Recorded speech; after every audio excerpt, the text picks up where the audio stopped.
Olá, eu sou o professor Jacobi Fernandes e neste vídeo nós vamos tratar de eficientização, contratos de eficientização no âmbito da administração pública brasileira, tanto na administração federal, estadual, municipal e do Distrito Federal. Há uma polêmica muito grande sobre eficientização.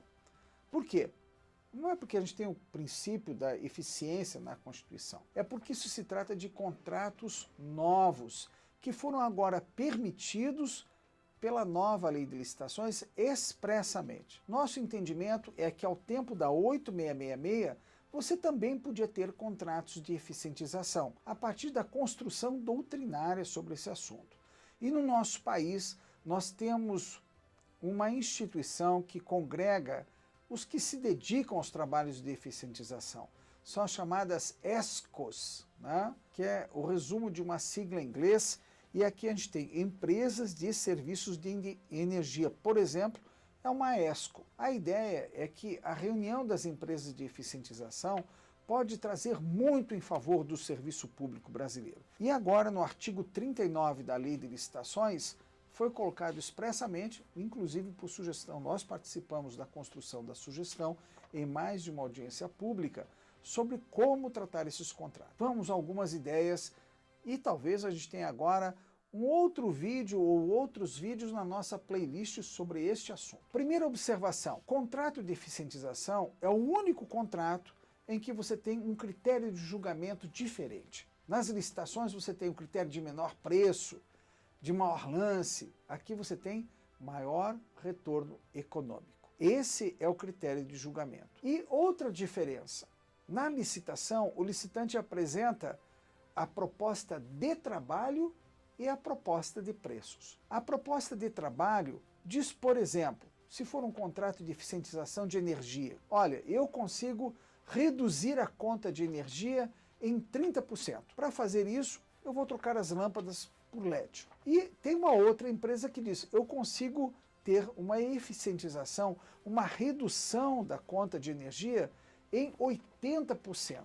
Para fazer isso, eu vou trocar as lâmpadas por LED e vou colocar placas fotovoltaicas em cima desse prédio para nós gerarmos energia. O outro diz que vai colocar sensor de presença. Então, nesse tipo de contrato, a administração pública não precisa elaborar o detalhamento do projeto básico, porque cada um vai usar a sua inteligência para dizer como vai eficientizar os recursos públicos. Então você já tem duas ideias. A primeira é que o contrato de eficientização, o critério de julgamento está no artigo 39. A segunda é que o contrato de eficientização é admitido. E o terceiro é que cada um vai apresentar com a sua inteligência, com a sua tecnologia, uma promessa para a administração. Vai ter a proposta de trabalho e a proposta de preços. A proposta de trabalho, então, diz os serviços e até as obras que serão executadas. Eu vou construir uma subestação, eu vou mudar o sistema de portas, ok? Então, eu posso criar uma caixa d'água diferente, se for eficientização de água, captar água da chuva. Então pode ter obras, serviços e compras de bens. Ao lado desse contrato, você vai perceber uma outra grande vantagem. É que você vai poder unificar vários contratos. Não faz sentido você ter um contrato de eficientização energética, a empresa troca as lâmpadas e vai embora. A nossa ideia é formar pacotes com os contratos de eficientização, manutenção e operação, de tal modo que o licitante que vier a ser contratado e investir na administração pública, ele terá serviços acessórios que poderão representar muito mais economia. Por exemplo, manutenção dos elevadores, manutenção da rede elétrica. Porque às vezes um erro de manutenção acarreta prejuízos à administração pública brasileira. Pois muito bem, assentados essas questões, vamos agora aos problemas que com frequência ocorrem.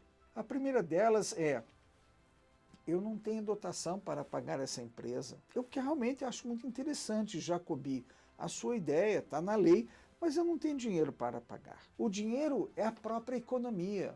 Você não vai pagar nada. Ou seja, aquele que vier ser contratado, ele vai ficar com uma parcela da economia por um determinado tempo. Por exemplo, eu tenho uma conta de energia elétrica de R$1 milhão. E eu digo, eu vou economizar R$200 mil nessa conta. Em 3 meses eu concluo os serviços e vou economizar R$200 mil. Como eu vou me remunerar? Eu quero 50% da economia, ou seja, a conta vai cair para 800 mil, é a minha promessa, e eu vou ficar com 100 mil. Próximo vídeo, a gente vai contar o que acontece se não atingir esse valor.